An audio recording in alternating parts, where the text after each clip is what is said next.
There's nothing better than face-to-face marketing, right? So if you're not networking, if you're not utilizing your chamber's networking events or finding a closed or open networking group where you're meeting, whether it's once a month or once a week, you're doing a disservice to your business.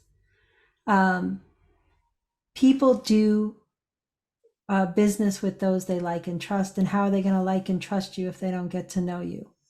Relationships are the key at the base of all of this, is getting out in front of people and presenting your product, whether it's yourself or something you've created. You've got to be in front of people to sell it.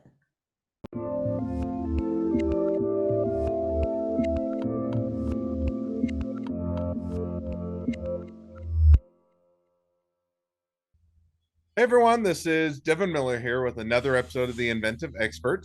I'm your host, Devin Miller, the serial entrepreneur that's grown several startups into 7 and 8 figure businesses, as well as a founder and CEO of Miller IP Law, where he helps startups and small businesses with their patents and trademarks. You ever need help with yours, just go to strategymeeting.com, grab some time with us to chat. We're always here to help. Now, today we've got another great guest on the podcast, Wendy Pace. And Wendy, we're going to be talking about a few things, including marketing options in addition to or as an alternative to social media, which I know is all the rage, but there's other options in case you weren't aware, which I'm sure you were. And including we're going to be talking a little bit about using targeted mailers or direct mail marketing. Also utilizing local library resources and other free resources. And so should be a great episode, and looking forward to a great conversation. So with that much as an introduction, welcome on the podcast, Wendy. Thank you. Thanks for having me. Yep. Excuse me. Absolutely. I was going to say absolutely. And then I got coughing right in the middle of it. But no, excited to have you on. So now, as a quick reminder to the audience, Wendy was on our sister podcast, The Inventive Journey. So if you haven't had a chance to catch your episode there and find or listen to more of her journey, definitely invite you to do so. But for those in the audience that haven't had a chance to go catch your episode there, or it's the first time making you or listening to your a bit about your journey, take a minute or two, Wendy, and introduce yourself to the audience. Well, thanks first for having me. And I'm Wendy Pace. I'm the owner of Pace Setting Media, and I just started my second company, Pace Setting Strategies. Pace Setting Media started 9 years ago. We are a social media management and marketing company. We do everything from logos and branding to managing your social media content, creating content, and curating content.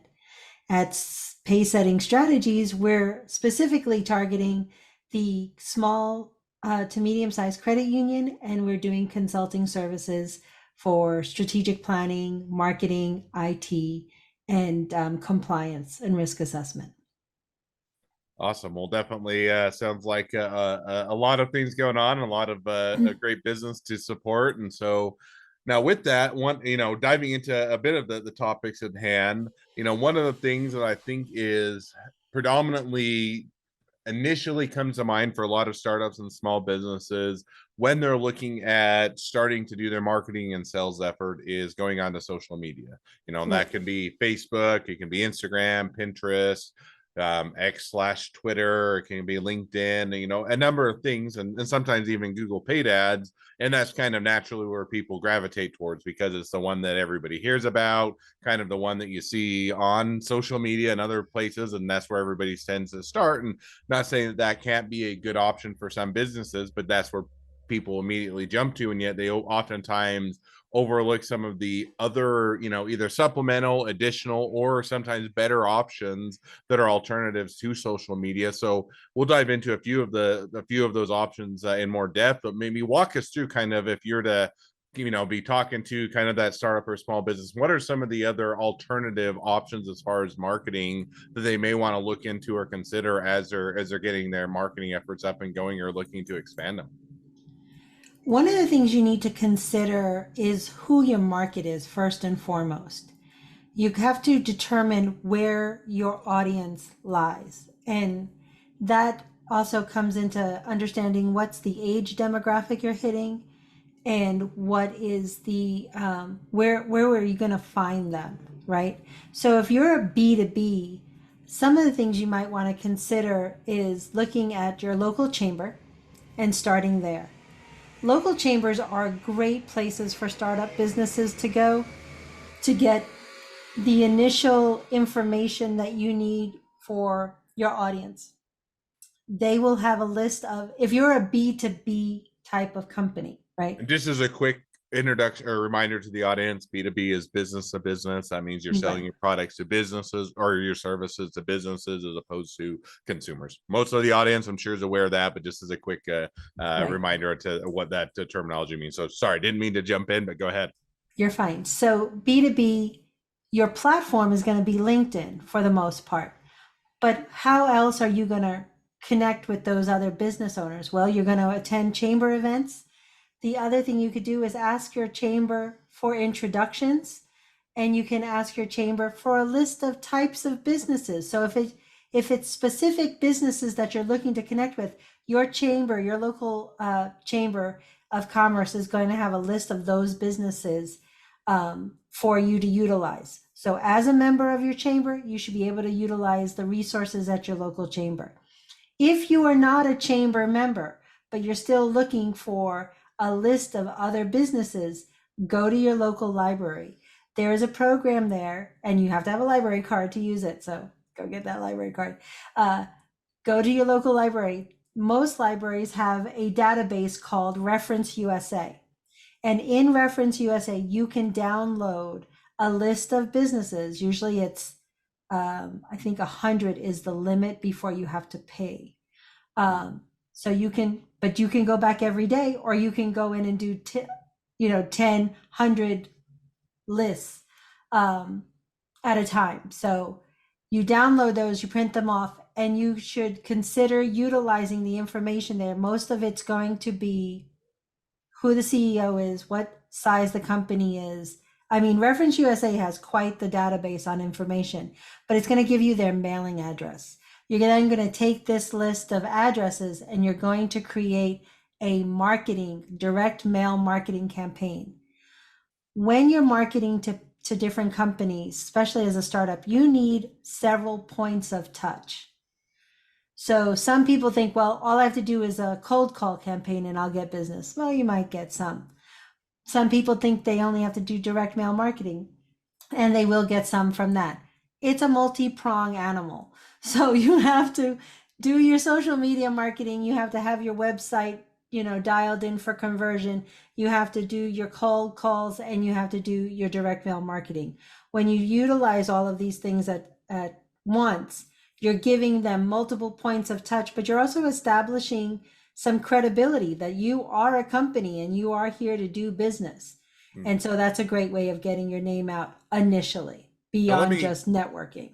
Yeah, and let me follow up. And it's a loaded question, but I'd love to hear a bit of your insights. I mean, I think a lot of right or wrong, a lot of people have in their mind, hey, direct mail marketing is dead or is dying, so to speak, in the sense that hey, I'm tired of getting junk mail. I don't even check my mail, so to speak. And I'm not saying me specifically, but just in general, hey, I don't check my mail much, or everything's online, or every time I get those mailers, I just automatically throw them away. I don't even look at them. And so, I think that, right or wrong, people have that kind of frame of reference in mind of, hey, those direct mailers just don't have the efficacy they once do. And so walk us through a little bit. Is that a true frame of mind? I'm guessing probably not, given it's a loaded question, but walk us through, is there still a level of, does it give you a level of traction? Do people actually look at it? Does it help to convert, or kind of walk us through, is there a level of efficacy there? There is a level of efficiency in that so think about the ad that you scrolled past 6 times, right? Mm-hmm. But it hit you at just the right moment and you stopped. It's the same for direct mail marketing. Yes, you might have thrown that flyer away the first 4 times you got it, but on the fifth time, it hit you at a moment when you needed it. And now you've put it up on your magnetic board or your fridge or whatever it is, and you're holding on to that information for use at a later date.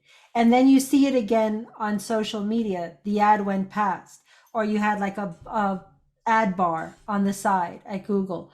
All of these things work in conjunction together to get your information in front of the audience that needs you.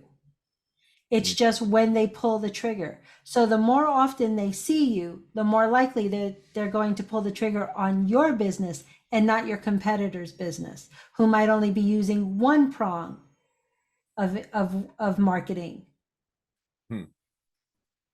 So now, what is, just, and I'm just curious, just because I've touched on a bit before with different businesses on direct mailers, and some of them, kind of is what you introduce is some of them are a great avenue and have a good conversion rate, and others, don't have that success. And I think that to your point is, what you touched on a bit before, not putting words in your mouth is, you don't need to know who your customers are, what they or how they engage, what they're engaging with, know your product, and some of the channels, whether it's social media, whether it's direct mailers, are not always going to be the same. How do you go about, let me back up. It's a little bit of a long question, which is, when you're doing or social media ads or you're doing Google AdWords, you can more specifically track. You can integrate tracking in with your website, with the clicks, with the, Facebook, and they can tell you how quickly you convert and how often you convert and what that customer acquisition costs. And one of the things I've heard from different clients is, the frustration with direct mailers is you don't know how frequently to send them. Are they getting them? Are they engaging with them? And even if they are they actually converting? They may be doing awesome, but it's a bit, at least in, I think, people's mind, a bit harder to track. And so is there a way to gauge how often you should send them, or if they're working, or how well they're working, or anything of that nature, kind of in comparison to a lot of times what is digital and online, which sometimes, gives at least the appearance of tracking ability to see the efficacy. Any thoughts on that? So, one of the things you want to do when you're sending out a mailer is you want to have a call to action on there. You want to utilize either a QR code or some other code that they need to utilize, which allows you to see whether that mailer hit its mark. And that QR code or that code that they put in when they go to your website lets you know that it's been utilized, and it should be specific Hmm. to that mailer. Don't use the same QR code every single time unless it's specifically just for your mailers. You know that some mailer went out. But if you're utilizing a code or a coupon, that's where you want to use it in that direct mail marketing campaign, which will allow you to gauge how effective that piece of mail was. No, that makes sense. And I said, I think that, and that's even the same on a lot of times call to action. You can put if all you do is throw up an ad and you never do any tracking or never or look and see how effective it is, just throwing a whole bunch of money in marketing and sales and a whole bunch of different channels, you're never going to know which one's effective and which one is lacking. And I think it sounds like the same way when you're doing, whether it's mailers or anything else, you should have the ability to track, and there's still those avenues to do so. So now, one of the things that you started to touch on, or maybe dive into a bit more, and it's probably rewinding the conversation just a little bit, is, you talked about kind of, you can go to your, whether it's your local chamber of commerce, sometimes it's your local library, utilize a lot of times what are those, free resources, or, initially kind of introductory free resources, and you can always ramp it up and sometimes get paid accounts. But at the heart of it, it seems like with all of it, whether it's the alternatives to social media or even social media, is the ability to target, as an example, the mailers, and blasting it out to everybody within a geographic location gets expensive and reduces the efficacy versus targeting those that are going to be a much higher likelihood of needing your services. Now, how do you go about, if you're new to it and you say, hey, everybody's my customer, everybody's going to want my product or my service, and to a very fundamental level, that's like saying everybody needs a drink or to drink, or drink of water. Yes, they do. It doesn't mean you're going to go sell bottled water to every single person in the world. There's still going to be a targeting, and that's a broad audience. Now, how do you go about, let's take mailers as an example, when you're doing, whether it's a chamber of commerce or doing the local resources, how do you step back and even say, before I go and utilize those resources, how do I figure out my targeting, or how do I figure out who to mail it to, or who to do that direct marketing to? So that takes a conversation, and as a marketing person, that's one of the first conversations I have with a client. Who do you think your audience is? and then expanding from there. So you want to start, a lot of people want to start broad and narrow down. I think you should start narrow and broaden out. Hmm. And part of that comes from, even if you just look at the way Facebook initially did their marketing and their management of ads, they always offered, at least to marketers, a 2% differential. So you would do your initial list, and if it was successful, you could ask Facebook's algorithm to do a 2% differential on the audience and see if it expands or contracts your response rate. Um, you have to do that kind of mentally for yourself. It's like, okay, I'm gearing towards the small to medium size credit union, right, with my new business. But that doesn't mean the larger credit union that has the staff doesn't still need that service, because all the people that are in that audience may already be doing most of what we offer, but there's this one thing that we're offering that they just don't have time for. Hmm. Now let me So follow up. No, I think that makes perfect sense. Follow up to that. Now that, as you said, start small and expand out, which I think definitely makes sense. Now I'm gonna, I don't know, pushback. Pushback means, or sounds like I disagree, which I don't. Let's say, because I work with a lot of startups and small businesses, and I hear a lot of things. Either one, I don't know my audience, and so I don't even know where to start. In other words, hey, where should I even begin with them?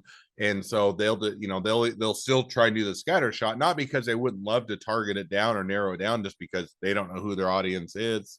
Or the opposite is true, which is, or another issue they have, which is, hey, I think this is my audience, and they are way off base. I think, as an example, I'm gonna, throw it out there. Mom bloggers are my audience. When it comes to find out that it's really a X, Y, and Z, let's say grandparents, and I'm making up, I don't even know what the company I have in mind is, but it's one where, yeah, mom bloggers may be it, but the people that are really making or I'll rewind. Kids are my audience because it's a kid's toy, and yet the people that are actually purchasing it are the moms. And so you're saying where you should actually be targeting is the moms, because those are the ones that have the purchasing power, and yet they get it wrong. They don't, they target the wrong people. And so in both of those circumstances, either they don't know their audience or they have the wrong audience. Is it one where you try one audience, and then if that doesn't work, you try a different audience, or do you try a small targeting of a lot of different audiences? Or if how do you go about addressing some of those targeting issues? well, you're making the assumption that they've already started producing and they're selling, right? Sure. So we really have to think about how aware is that business owner as to who he's talking to and who he's interacting with or she's interacting with. Are they making a note of who's actually utilizing the product or Hmm. making the purchase? So you have to start there.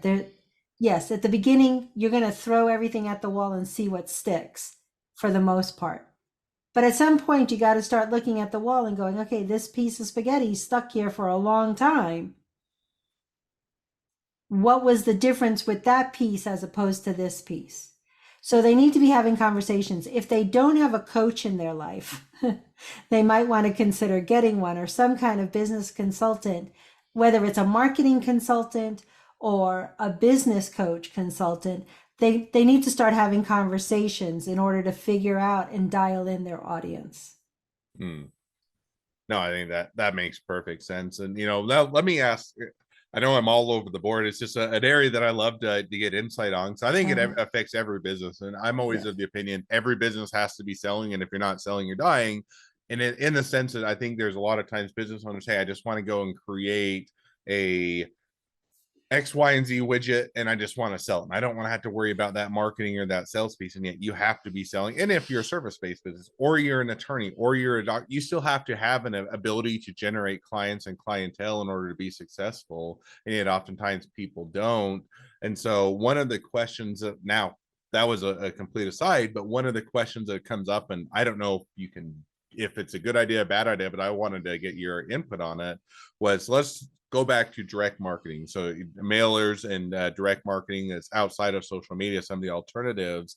One of the things on the social media is that they oftentimes will do kind of beta testing, or they will do pre-sales or pre-orders or whatever you want to call it, but some sort of initial entrance in the market that's a very small, sometimes even before the product's ready to sell, to see who is willing to pay, how much they're willing to pay, and those type of things.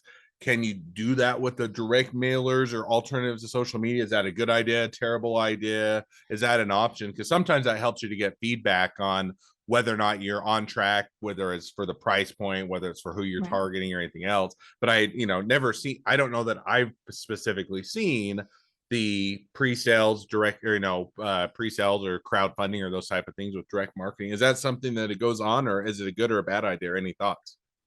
I think if you have a sample that you can send out, you can do an A/B testing where you can send out a mailer that's just an introduction of the product. And you can then have a comparison mailer where there was a sample of the product and see which one gives you the most traction. Now, that product sale, that product delivery is going to cost you more.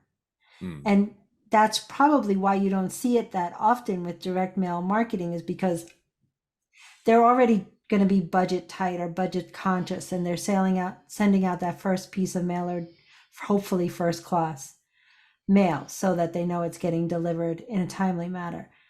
With that piece of mailer that has a sample attached to it, depending on the size of the sample, this may not be cost effective to you. Hmm. So my thought with direct mail marketing is your marketing is already ongoing. It's already established on social media. You're already starting to see some traction with the audience. Doing that A/B testing in social media is a lot more cost effective as opposed to doing direct mail marketing. You might take that A/B test and go, okay, I'm getting more traction with this messaging. I'm going to follow that up with a direct mail marketing piece that has a similar messaging. Hmm. No, I like that. And I'll give kind of, or one insight to, right or wrong, and you can tell me it's a horrible idea. With one of the businesses that I do, it's a pretty small, it's not a huge business as opposed to some of the other ones that I do, but it's one that I love, which is just a small family business. It does religious items. And one of the things that we often do is it'll be kind of we'll have you can buy a small quantity, so you can buy one and it is basically almost at cost. I think we make very small margins, but the majority of people order more than one. It's usually anywhere from 50 to 100, at least 10 to 15, but a lot of times larger orders. And so we'll set the price point low for that initial one, because by the time we do marketing, we do sales and everything else, I think we may have like a 5 to 10% margin, something fairly low. But as soon as you hit any sort of larger order, then you start to get a lot more of that traction, because shipping is going to be a Mhm. similar cost whether I send one or I send 50. And so almost that same giveaway is that one where sometimes you figure out what is a smaller version or a limited version, or a less expensive version that you may not make a lot of margin, but you can get that feedback. You can also start to get that Rolodex of customers and people. Is that another good bad idea, or any thoughts on that? I would say that anytime somebody has an option to try out a product, you're going to get more traction. We see this over and over again on TikTok, especially with cosmetics being sold online. It's like, try it for free for 30 days. Hmm. Or, try it before you buy it. Now, of course, most people will be like, oh, it's free, but you had to put your credit card information in. And when you didn't send it back, you then got charged. But most people are willing to take that Hmm. risk for that one time. It's when you get into a subscription service that people are like, oh, they kept charging my card.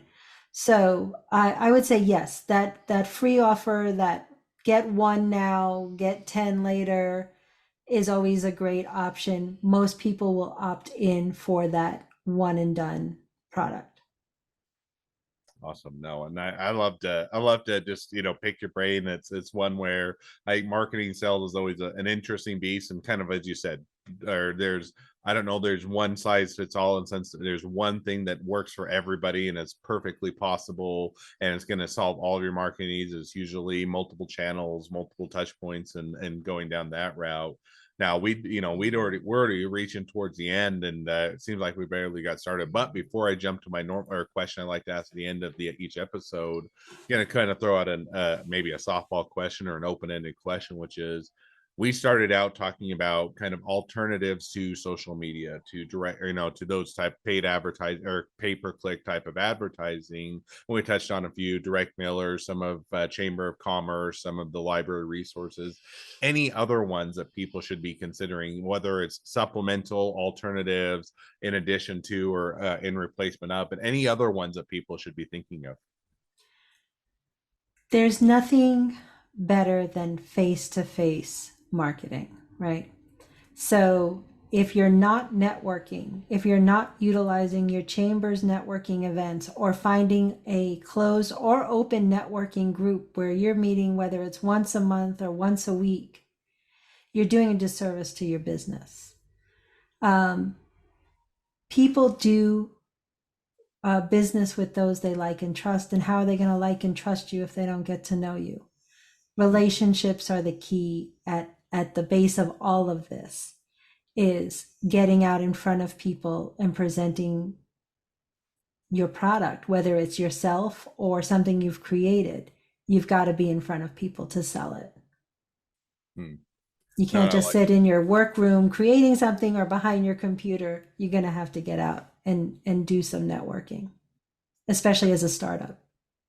No, and I couldn't agree more. And I think that sometimes, if you're an extrovert and you love talking with people, maybe you're naturally going to gravitate towards some of those. But, I think that, to your point, there are trade shows, and even I think, sometimes you overlook guerrilla marketing, which is just get out and, we have a client that does a lot of backpacking, or they were doing, it's for floating down rivers. And it's apparently a big thing in Texas, and doing the river float and getting out there and just going to where the people are at, where they're going to be floating down the river and selling your product, or getting that initial feedback or getting that initial iteration and testing it out. To your point, I think is oftentimes face to face, taking that opportunity can be a big or a great opportunity that is often overlooked, because people tend to just say, hey, I'll just jump on X, Y, and Z social media platform, and that's all the way that people market now. And I think there's a lot of opportunities and alternatives, as you've touched on. Well, now as we are wrapping towards the end of the episode, as we've started to just barely scratch the surface, and we'll have to have you back onto a future episode or a future podcast. But as we do wrap up this episode, if people want to reach out to you, they want to be a customer, they want to be a client, they want to be an employee, they want to be an investor, they want to be your next best friend, any or all of the above, what's the best way to reach out to you, contact you, find out more? It's always best to hit me up at wendy@pacesettingmedia.com.